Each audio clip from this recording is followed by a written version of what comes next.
میں آج آپ کو اہل سنت کے معروف عالم دین تنظیم اسلامی کے بانی ڈاکٹر اسرار احمد کی ایک ویڈیو دکھانا چاہتا ہوں، جس میں وہ اس موقف کی تائید کرتے نظر آ رہے ہیں جو 1400 برس سے فقط مکتب تشیع کا خاصہ رہا ہے۔ آپ یہ ویڈیو کلپ دیکھیے، اس کے بعد ہم گفتگو کو آگے بڑھاتے ہیں۔ اگر کوئی شخص اپنی قوت کے بل پر آ کر حکومت پر قبضہ کر لے تو جائز ہے، اور حکمران کے خلاف کوئی بغاوت نہیں کر سکتے جب تک کہ وہ تمہیں کفر کا حکم نہ دے۔ کفر کا کائے کو حکم دے گا؟ وہ اپنے عیش بنائے گا، اپنے محل بنائے گا، اپنی رنگ نلیاں کرے گا، اپنے آپ کو کفر کا حکم دینے کی ضرورت کیا ہے؟ یہ تصور ہے جو سنی اسلام کے اندر اس کی رگوں میں چلا گیا اور اس نے سن کر دیا اسلام کو۔ استثناء اگر ہے تو شیعہ اسلام ہے، وہ تسلیم نہیں کرتے، چاہے کھڑے نہ ہو، مقابلہ نہ کریں، تسلیم نہیں کرتے، ذہناً ریکنسائل نہیں کرتے، نفرت کرتے ہیں۔ یہی ان کی پوری تاریخ کے اندر ہے۔ یہ وسیع القلبی فقط مکتب اہل بیت میں ہے کہ ہم یہ نہیں دیکھتے کہ کون کہہ رہا ہے، بلکہ ہم یہ دیکھتے ہیں کہ کیا کہہ رہا ہے۔ حقیقت یہ ہے کہ اگر انسان ایک لمحے کے لیے بھی تعصب کی اینک اتار کر غور و فکر کرے تو حق اس کے سامنے خود بخود آشکار ہو جاتا ہے، کیونکہ حق تو بس حق ہوتا ہے، حق کسی مسلک یا فرقے کے تابع نہیں ہوتا۔ الحمدللہ آپ نے دیکھا کہ آج دنیا حق کو جان رہی ہے، اور علماء اہل سنت بھی تشیع کے عقائد کی تائید کر رہے ہیں۔ لیکن آج اس ویڈیو کے ضمن میں کچھ باتیں اپنے اہل سنت بہنوں اور بھائیوں سے کرنا چاہتا ہوں۔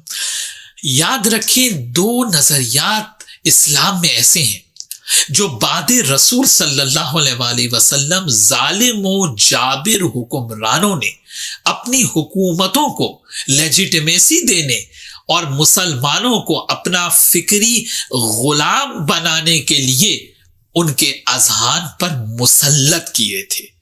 پہلا نظریہ تو وہ ہے کہ جس کی طرف ڈاکٹر اسرار صاحب اشارہ فرما رہے ہیں کہ حاکم متغلب کی اطاعت کا نظریہ، چاہے وہ فاسق و فاجر ہی کیوں نہ ہو۔ اور دوسرا کف لسان کا عقیدہ، کہ جس کے متعلق میں پچھلی ویڈیوز میں عرض کر چکا ہوں۔ اور یہی دو نظریات ہیں کہ اسلامی معاشرے میں جو تمام برائیوں کی جڑ ہیں۔ خود جا کے مطالعہ کریں، اپنے علماء سے پوچھیں کہ حقیقت کیا ہے۔ دیکھیے، سادہ الفاظ میں متغلب کی اطاعت واجب ہونے سے مراد یہ ہے کہ اگر کوئی زور زبردستی سے، قہر و غلبے سے، قتل و غارت گری سے، دہشت گردی کر کے حکومت کو حاصل کرے، چاہے وہ بدکار اور فاسق و فاجر ہی کیوں نہ ہو، وہ امیر المومنین کہلائے گا اور اس کی اطاعت عوام پر واجب ہو جائے گی، تاکہ حقیقت سے ناآشنا عوام حاکم کے اعمال پر نگاہ کیے بغیر اسے فوراً امام مان لے۔ بعد رسول صلی اللہ علیہ وسلم اس نظریے کو ایجاد کیا گیا، اور بنو امیہ کے دور میں اس کو قانونی اور شرعی شکل دے دی گئی، اور آج یہ ہمارے برادران اہل سنت کے مذہب کا حصہ بنا ہوا ہے۔ اور بقول ڈاکٹر اسرار احمد کے سنیوں کے اس نظریے نے اسلام کو سن کر دیا ہے۔ آج آپ دیکھیے کہ کیا سیاستدان عوام کو بے وقوف بناتے ہیں، جو صدر اسلام میں اس آئیڈیالوجی نے مسلمانوں کو ذہنی یرغمال بنا کر ان کے سوچنے اور سمجھنے کی صلاحیت کو سلب کر لیا۔ ابھی یعلا الفرا کے، جن کا سن وفات 458 ہجری ہے، انہوں نے اپنی کتاب الاحکام السلطانیہ میں امام احمد ابن حنبل کا ایک قول نقل کیا ہے۔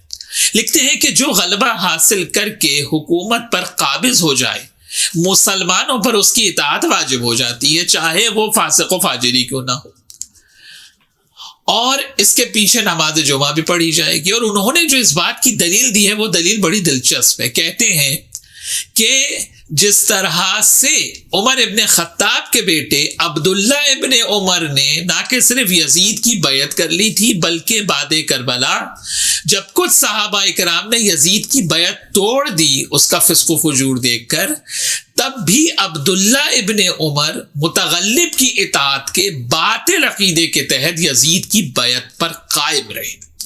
یعنی آپ دیکھیے کہ ابتدا ہی میں نحنو مال غلبہ کا نعرہ مسلمانوں نے لگا دیا، اور اس نعرے کا مطلب کیا ہے کہ مصلحت اسی میں ہے کہ جو قبضہ کر لے بس اسی کے ساتھ ہو جاؤ، چاہے وہ شرابی ہو، زانی ہو، بد کردار ہو، قاتل ہو، فاسق ہو، فاجر ہو، اس کے پاس حکومت ہے، بس اسی کو امیر المومنین کہہ دو۔ میرٹ، اقدار اور ویلیوز کی دھجیاں اڑا دی گئیں، اور یہ نظریہ جو متغلب کی اطاعت کا نظریہ ہے، یہ رسول کی تعلیمات اور قرآن کے صریحاً خلاف ہے۔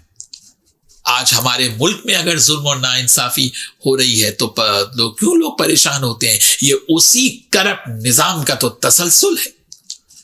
یعنی کہ آپ غور کریں کہ رسول اللہ صلی اللہ علیہ وآلہ وسلم کی بعثت کا مقصد مسلمانوں کے نزدیک بس یہ ہے کہ کوئی بھی شخص جائز اور ناجائز طریقہ اختیار کر کے بس اقتدار پہ قبضہ کر لے اور دوسرے اس کے سامنے سرنڈر کر دیں۔